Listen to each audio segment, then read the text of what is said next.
amado amigo, estamos iniciando mais um programa Ramatiz, uma proposta de luz. E como sempre, muito feliz, muito contente por estar junto com você, por podermos juntos usufruirmos desse cabedal de luz, desse manancial de luz que Ramatiz, esse amigo querido, esse irmão, esse companheiro de tantas jornadas, vem nos trazendo já há mais de 50 anos nos seus livros. É claro, sem contar aquilo que ele vem trazendo há muito tempo, quase que nos primórdios da civilização humana. Ramatiz já estava aqui conosco, já nos amparava, já vem conosco até de outros planetas, como nós temos notícias, sempre nos ajudando, sempre dividindo aquilo que ele conquistou, aquilo que ele amealhou. Porque o esquema evolutivo, o esquema de felicidade dos filhos de Deus é um só. Todos nós somos criados simples e ignorantes, lá na aurora dos tempos, não se sabe há quanto tempo cada um de nós foi criado, e Deus nos dá a bênção da reencarnação, ou seja, a possibilidade que periodicamente o Espírito tem de tomar novos corpos e ir aprendendo, porque cada vez que nós chegamos na Terra, tomamos um novo corpo, numa nova família, um novo nome, uma nova situação, nós vamos aprendendo alguma coisa. Depois voltamos para a vida espiritual, passamos normalmente um determinado estágio, maior ou menor para cada um de nós, e aí tomamos um novo corpo novamente e vamos aprendendo mais coisas. Então, de certa forma, os espíritos nos dizem que a vida na Terra é como se fosse uma aula, né? Nós saímos da nossa casa, que é a vida espiritual, o mundo espiritual, ou a gente pode dizer assim, a dimensão extrafísica, extracorpórea, não importa o nome que se dê a essa outra condição vibratória, que na verdade é matéria também, só que uma matéria mais sutil, uma matéria mais rarefeita, uma matéria quintessenciada, diríamos. Vivemos lá, aprendemos, estudamos, fazemos planos e tal, e aí descemos a Terra, ou descemos, vamos colocar entre aspas, né? Porque não no sentido geométrico, mas no sentido vibratório, descemos para esse mundo mais grosseiro para ter as experiências. E aí é através da sequência das reencarnações, ora homem, ora mulher, ora rico, ora pobre, ora preto, ora branco, ora vermelho, ora rico, ora pobre, ora rei, ora engraxate, enfim. O espírito ele passa pelas mais diversas situações para construir o seu cabedal, para conhecer a si mesmo, porque o grande objetivo da evolução é o autoconhecimento. Porque perfeito nós já somos, Deus nos criou perfeitos. Não é que nós vamos nos tornar seres perfeitos, nós já somos perfeitos, né? Nós temos aquilo que um amigo meu, chamado Abel Monsenhor, chama de o valor humano, né? Ou seja, nós já somos deuses. Porque se Deus nos criou, Ele nos criou à sua imagem e semelhança, então somos deusinhos, vamos dizer assim, um pedacinho de Deus. Ramatiz vai nos dizer, particularmente na obra Mensagens do Astral, que tudo aquilo que Deus tem em potência macro, nós temos em potência micro. Então nós também somos infinitos, nós também somos oniscientes, nós também somos onipresentes, nós também somos onipotentes, enfim, todas as características de Deus nós temos. E ele faz até um exemplo muito interessante, né? Uma gota de água retirada do oceano. Ela tem todas as propriedades que o oceano tem, é claro, em escala micro. Mas tudo que tem no oceano, todas as propriedades químicas, toda a constituição do oceano, está na gota do oceano. O oceano seria Deus, a gota seríamos nós. Então toda essa caminhada, né, que o Espírito Ramatiz fez já antes de nós e que nós estamos fazendo, tem como único objetivo nós entendermos essa nossa potência. É isso, é entendermos quem nós somos, de onde viemos, para onde vamos, por que estamos aqui e conhecer Deus. Ramatiz tem uma obra chamada O Evangelho à Luz do Cosmo. E o primeiro capítulo é Deus, né? O segundo capítulo é Evolução. E no segundo capítulo, Ramatiz vai nos dizer o seguinte, que evoluir é conhecer Deus. Quanto mais nós conhecemos Deus, mais nós evoluímos. E como que a gente conhece Deus?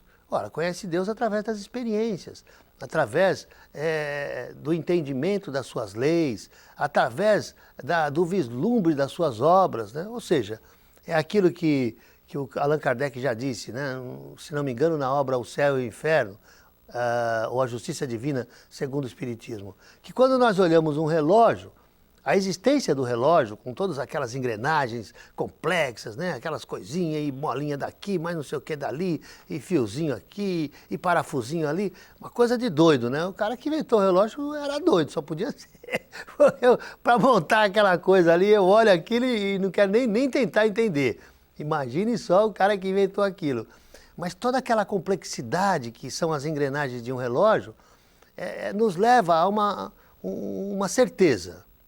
Tem que ter o relojoeiro, né? Porque para ter uma coisa tão complexa como aquela, um aparelho tão complexo, alguém fez isso.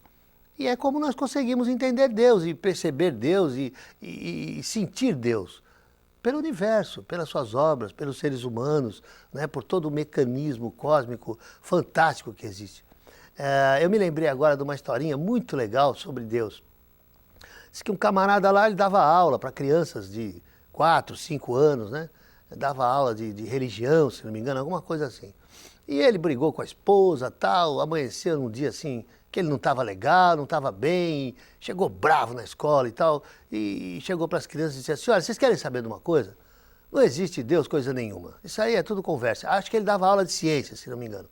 Não existe Deus, isso aí é tudo conversa, o universo nasceu. Vocês querem ver como é que nasceu o universo?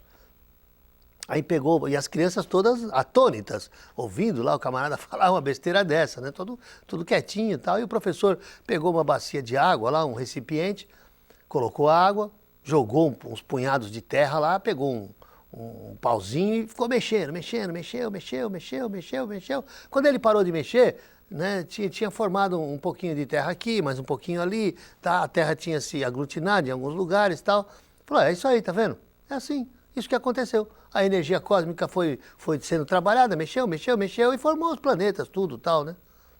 Aí disse que o Pedrinho levantou e falou assim, mas professor, quem mexeu o pauzinho? Quem mexeu o pauzinho, né? Eu até brinco e digo assim, que muitos dizem que o universo começou de uma explosão, tal, a teoria do Big Bang, né?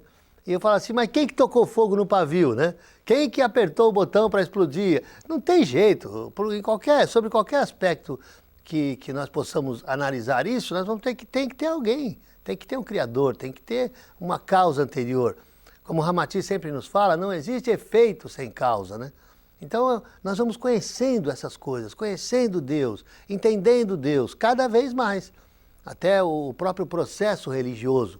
Ramatiz vai nos explicar que o que significa a palavra religião, né? A religião significa exatamente essa nossa viagem, do simples ignorante, mas internamente perfeito, em potência, em essência, até o arcanjo sideral que pode dizer como Jesus, eu e o Pai somos um, as obras que faço não sou eu quem faço, mas é o Pai em mim quem as faz. Essa viagem que nós fazemos é exatamente o processo religioso, porque a palavra religião, ela vem do verbo religare, né? Um verbo latino religare, da religação. Ou seja, é a nossa ligação consciente com Deus. E aí o Ramatiz explica que tem algumas pessoas que dizem assim, mas espera aí, Sidney, você acabou de se confundir. Você acabou de fazer uma confusão e de se contradizer, porque você disse agora há pouco que Deus está dentro de nós, né? Nós somos o micro, ele é o macro.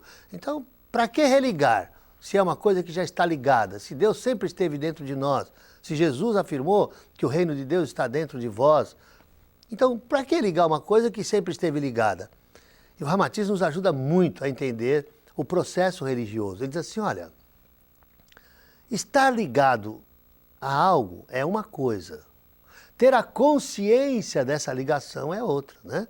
Então toda essa caminhada nossa lá do simples ignorante, nos mundos primitivos, ainda quase que semi-bárbaros, até o espírito super evoluído, né? O Ângelus, aquele que já desenvolveu a asa direita do saber, a asa esquerda do amor, aquele espírito já, vamos dizer assim, liberto das ilusões, liberto dos apegos, liberto dessas coisas que nos chumbam aos planos inferiores, esse caminho é o caminho da religião. Isso é religação. Então, é a consciência cósmica. É você entender quem você é, quem eu sou, né? E o que eu posso fazer, né? Quando Jesus diz assim, sede vós perfeitos, como vosso Pai Celestial é perfeito, E tem gente que diz assim, eu mesmo confesso que num primeiro momento eu diz assim, olha, isso é impossível. Como que eu vou ser perfeito como Deus é perfeito? Deus é Deus, eu sou um simples mortal, mesmo um espírito imortal, mas ainda um espírito, a criatura. Eu jamais serei igual ao Criador. Mas aí, estudando e com a ajuda de Ramatiz, eu percebo que eu sou igual ao Criador. Não é que eu jamais serei, eu sou igual ao Criador. É claro, guardadas as proporções. Eu sou o micro, ele é o macro, né? É claro que eu nunca vou alcançar a perfeição absoluta como Deus, mas eu posso ir chegando perto, cada vez mais. A única coisa que a gente precisa ter em mente é assim, que nunca vamos chegar. Nós sempre estaremos chegando, né? Por isso que eu até conversava com os médios, amigos essa semana, e eu estou psicografando um livro com um espírito que assina como Um Amigo do Amor. O livro vai ter o título de Eu Sou a Mediunidade. E é a mediunidade conversando conosco, né? É uma coisa muito interessante, até eu achei fantástica a ideia dessa entidade. Eu sou a mediunidade. Então as mensagens começam mais ou menos assim. Eu sou a mediunidade e quero ajudar você, querido médium, a entender isso, aquilo, porque eu sou isso, você é aquilo e nós fazemos isso e aquilo. Todo o livro é a mediunidade conversando com os médiuns e com as pessoas interessadas em entendê-la. E em determinado momento o espírito diz assim, olha, o maior perigo para o médium é quando ele diz assim, eu já sou desenvolvido. Nunca fale isso e nem pense isso. Eu nunca sou desenvolvido, eu estou sempre me desenvolvendo. Porque quando você acha que já é, aí nasce o perigo. É a mesma coisa em termos de consciência cósmica, de evolução. O Ramatiz ele compara a evolução humana a um círculo que vai se expandindo dentro de retas, né? de raios infinitos. E não tem fim. Quanto mais você se expandir, vai ter alguma coisa na frente. Aonde você chegar, vai ter alguma coisa na frente. Porque a evolução é infinita. Isso é muito legal. Aí, né, nós vemos um espírito como Ramatiz. Um camarada que não precisaria estar num planeta como o nosso, de provas e expiações, né, um ser que já atingiu um nível muito elevado de desenvolvimento, de entendimento da vida, de controle, de autocontrole, de controle das energias, enfim. É um verdadeiro mestre, mas ele não gosta que eu chame ele de mestre. Já tomei uma bronquinha uma vez por causa disso. Ele gosta de ser chamado de amigo e irmão, né? Você pega um Ramatiz, um Jesus de Nazaré, um espírito de nível angélico. Não precisava vir aqui, não precisava nascer na Terra, mas vieram, estão conosco. Por quê? Porque é o princípio da solidariedade cósmica, é o amor. É exatamente aquilo que Deus quer que nós entendamos, que o amor é realmente a única rota de salvação e a única rota da felicidade. Ramatiz nos fala que no terceiro milênio, quando finalmente for implantado o mundo da regeneração, a característica principal dessa convivência será a fraternidade. Hoje ainda é o egoísmo, né? Que é, de certa forma, o berço da fraternidade. O egoísmo é aquele primeiro momento em que o espírito precisa, né, se preocupar consigo mesmo, nos mundos primitivos, ainda inóspitos, para conseguir a sua alimentação, para conseguir refúgio, para fugir dos animais selvagens, enfim. Ele precisa pensar muito em si mesmo. Porém, com o advento da civilização, com o desenvolvimento das comunidades, com o progresso humano, isso já não é tão necessário, né? E agora o nosso grande desafio é se libertar disso, é conseguirmos transformar o egoísmo em altruísmo. Aliás, Ramatiz, no livro Sublime Peregrino, ele nos fala muito que Jesus foi tão inteligente, mas tão inteligente, que sabedor dessa nossa dificuldade ainda em trabalhar o egoísmo, o egocentrismo, ele fundamentou o amor no egoísmo. Como que é isso? Você está pensando, esse cara é doido, né? Como é que fundamenta o amor no egoísmo? Ora, Jesus falou, amar ao próximo como a si mesmo. Então, se você ama a si mesmo, você quer ser feliz, não tem outra saída, meu irmão. Não tem outra saída. Você tem que fazer o próximo feliz. É a única saída, é a única forma de alcançarmos a felicidade. Pietro Baldi, um grande estudioso do século XX, um camarada fantástico, né? Recebia mensagens de uma entidade que se intitulava A Sua Voz. Pietro Baldi tem uma obra muito bonita, ele lançou 12 livros na Itália e depois veio para o Brasil e lançou mais 12. São 24 obras fantásticas, eu já li aí uma meia dúzia, já estudei, são muito interessantes. E o Pietro Baldi dizia o seguinte, né? Ele falava da... deixa eu lembrar como é que ele dizia mesmo. Ele falava da importância, né, de você fazer o outro feliz, né? Ou seja, do utilitarismo, olha, do utilitarismo de amar. Então ele propunha para a gente uma reflexão mais ou menos assim. Vamos deixar de lado a questão moral, a questão religiosa, vamos deixar tudo de lado. E vamos falar de ciência. Existe no universo uma lei, que é a lei, quase que, vamos dizer assim, a lei básica do universo, que tudo funciona em torno dessa lei. É a lei de causa e efeito, a lei de ação e reação. Não existe reação sem ação, não existe. Não existe efeito sem causa. Então, todo efeito tem uma causa, toda reação tem uma ação. E a reação é sempre proporcional e mais ou menos no mesmo sentido daquilo que você fez. Então, ou seja, se você faz o bem, você recebe o bem. Se você faz o mal, você recebe o mal. Não tem jeito, isso é lei cósmica. Então, vamos pensar em termos de egoísmo, vai. Egoísmo. Eu sou egoísta, eu quero o melhor para mim. Aí puxa, mas como que eu consigo o melhor para mim no universo? Fazendo o melhor para o outro. Não tem jeito, não tem jeito. Você percebe, querido amigo? Você percebe, minha querida amiga? Não tem jeito, não tem saída. Não tem outro jeito. Enquanto vocês vejam como nós na Terra ainda nos equivocamos, né? Porque aqui ainda impera a tal de lei do Gerson, né? Eu quero levar vantagem em tudo, eu estou preocupado com a minha família, com meu filho, com o meu carro, com a minha casa, com a minha conta bancária, com o meu celular, com eu,